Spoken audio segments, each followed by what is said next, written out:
హిందూ మతం, ముస్లిం మతం, సిక్ మతం ఇట్లాంటివి కావు. మతము అంటే ప్రజలకు సేవ చేయటము, అహింసా సిద్ధాంతాన్ని పాటించటము, సత్యాన్వేషణకు కంకణం కట్టుకోవటము, దాన్ని ఆయన మతము అన్నారు. సరే, మీ ఆలోచన ఎట్లా ఉంటే వాటి ప్రకారమే ఉండండి, మీరు అందులోకి దూకాల్సిన పని లేదు అని స్పష్టంగా చెప్పారు. అయితే ఇప్పుడేమైపోయింది, ద్వేషభావాన్ని వెదజల్లేదే మతం అయింది. ఇప్పుడు దొమ్మిలు హత్యలు చేయించేదే మతం అయింది. ఆయన ఉన్నప్పుడు ఏం చెప్పాడు, ద్వేషాన్ని ప్రేమతో సాధించు అన్నాడు, అబద్ధాన్ని సత్యంతో సాధించు అన్నాడు, హింసను అహింసతో సాధించు అన్నాడు. మరి అప్పుడు ఆయన చెప్పిన సిద్ధాంతానికి ఇప్పుడున్న వీళ్లకు పూర్తి వ్యతిరేకం కాబట్టి వీళ్లకు నచ్చదు. సో అక్కడ తేడా వస్తుంది.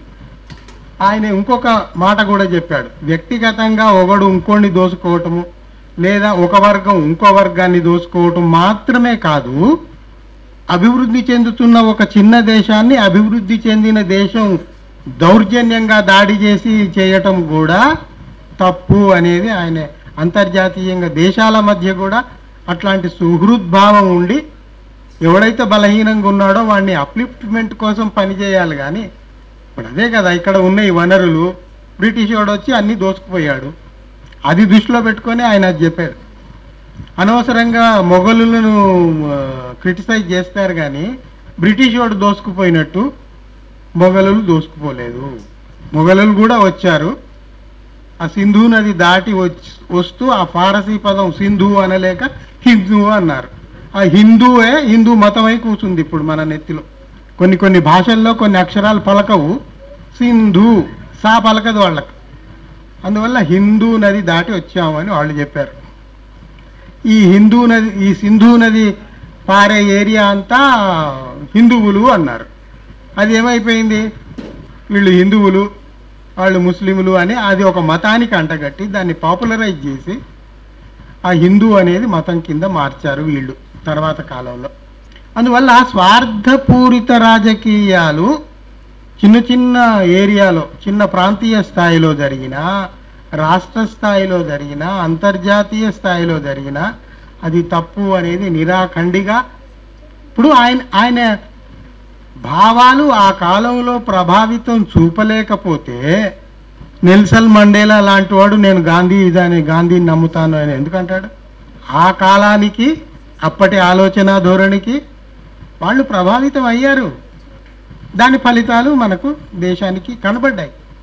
నాకు గాంధీ మాట చాలా ఇష్టమైన మాట ఒకటి ఉంది, ఆయన రైటింగ్స్లో కూడా ఒక చోట కనబడ్డది, అందుకనే అది ఐ అప్రిషియేట్ హిమ్.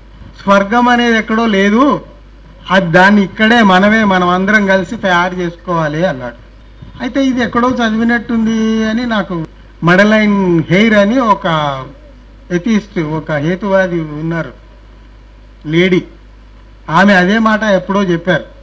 మరి ఈయన ముందు చెప్పాడా ఆమె ముందు చెప్పిందా నాకు తెలియదు, కానీ గాంధీ అయితే ఒప్పుకున్నాడు స్వర్గం అనేది అక్కడెక్కడో బయట లేదు, దాన్ని మనం అందరం కలిసి మనం ఎక్కడైతే ఉన్నామో అక్కడే సృష్టించుకోవాలి అని అయితే చెప్పాడు, ఆయన రైటింగ్స్లో చెప్పాడు. కొన్ని ఉన్నాయి, మతం అనేది మూఢనమ్మకాలకు దూరంగా ఉండాలి అని కూడా గాంధీ చెప్పాడు. ఇప్పుడు ఈరోజు ఇంతకాలానికి మనం ఆలోచిస్తే ఏ మతం మూఢనమ్మకాలకు దూరంగా ఉంది? ఏ మతం కూడా లేదు.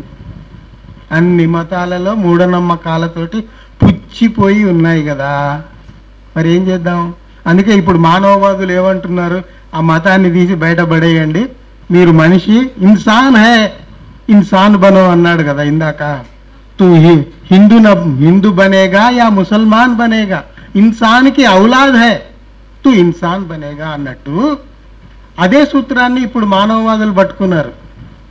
ఏ మతం మాకు అక్కర్లేదు, మానవుడే మా కేంద్రం, మానవుడి కేంద్రంగానే మా చర్యలు ఉంటాయి, అందువల్ల మానవుడే మాకు ప్రధానం, మానవవాదమే మాకు ప్రధానం అని ఇప్పుడు ఆధునిక జనరేషన్ ఇప్పుడు అంటుంది.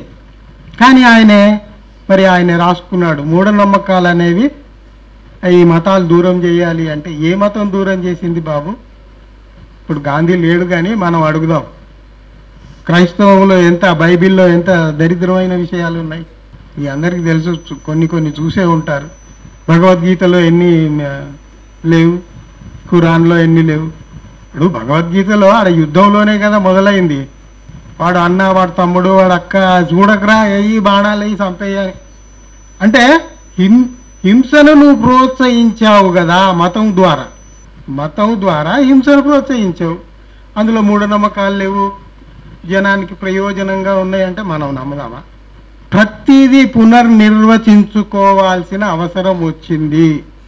పాతది దాన్ని యాజ్ ఇట్ ఈజ్గా గాంధీ అంటే అన్నాడు, నా పూర్వీకులంతా ఇందులోనే ఉన్నారు, నేను ఇందులోనే ఉంటాను. సరే, ఆయన అన్నాడు, ఆయన విశ్వాసము, ఆయన కథ. ఇప్పుడు పుట్టిన వాడికి ఆ అవసరం ఏముంది? ఇక్కడ మీకు ఇంకొక విషయం చెప్తా. గాంధీని మహాత్ముడు ఎవరన్నారో మీకు తెలుసు కదా. గాంధీని మహాత్ముడు అని పిలిచింది రవీంద్రనాథ్ ఠాగూర్.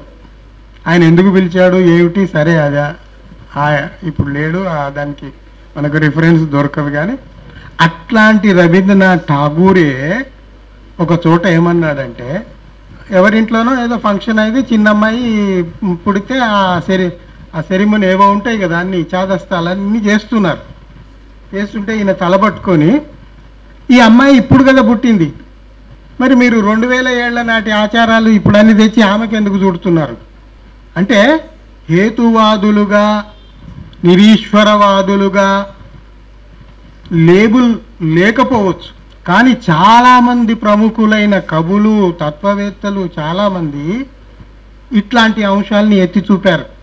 రవీంద్రనాథ్ ఠాగూరే ఇంకో చోట ఏమంటాడంటే, ఐ లవ్ ద గాడ్. ఎందుకయ్యా అంటే, because he gives me the freedom to deny him.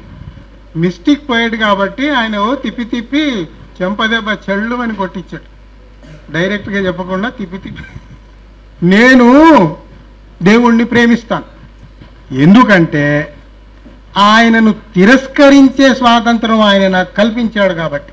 He gave me the freedom to deny him. కాదుపో అని అనడానికి నాకు ఆ స్వాతంత్రం ఇచ్చాడు. ఇట్లా ఇప్పుడు రవీంద్రనాథ్ ఠాగూరు వీళ్లకు హేతువాదులు, నిరీశ్వరవాదులు లేబుల్ ఏం లేదు. ఇవన్నీ నెహ్రూ నుంచి మొదలైనవి, అంతకుముందు లేవు.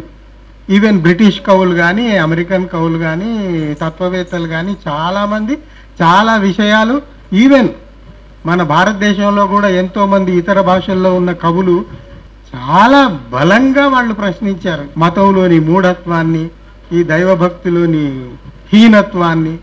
కానీ వాళ్ళు హేతువాదులుగా వాళ్ళకి పేరేం లేదు, వాళ్ళ పేర్ల కోసం ఏం తపన పడలే, ప్రశ్నించేదైతే ప్రశ్నించారు.